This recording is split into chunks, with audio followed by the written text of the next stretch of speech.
أيها الناس اعبدوا ربكم الذي خلقكم والذين من قبلكم لعلكم تتقون الذي جعل لكم الأرض فراشا والسماء بناء وأنزل من السماء ماء فأخرج به من الثمرات رزقا لكم فلا تجعلوا لله أندادا وأنتم تعلمون وإن كنتم في ريب مما نزلنا على عبدنا فأتوا بسورة من مثله وادعوا شهداءكم من دون الله إن كنتم صادقين فإن لم تفعلوا ولن تفعلوا فاتقوا النار التي وقودها الناس والحجارة أعدت للكافرين وبشر الذين آمنوا وعملوا الصالحات أن لهم جنات تجري من تحتها الأنهار كلما رزقوا منها من ثمرة رزقا قالوا هذا الذي رزقنا من قبل وأتوا به متشابها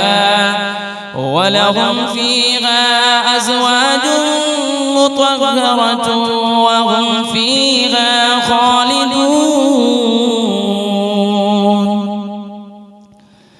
إن الله لا يستحيي أن يضرب مثلا ما بعوضة فما فوقها فأما الذين آمنوا فيعلمون أنه الحق من ربهم وأما الذين كفروا فيقولون ماذا أراد الله بهذا مثلا يضل به كثيرا ويهدي به كثيرا وما يضل به إلا الفاسقين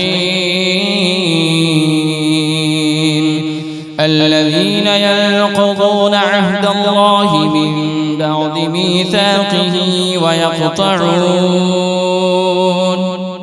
ويقطعون ما أمر الله به أن يوصل ويفسدون في الأرض أولئك هم الخاسرون كيف تكفرون بالله وكنتم أمواتا فأحياكم ثم يميتكم ثم يحييكم ثم إليه ترجعون هو الذي خلق لكم ما في الأرض جميعا ثم استوى إلى السماء فسواهن 7 سماوات وهو بكل شيء عليم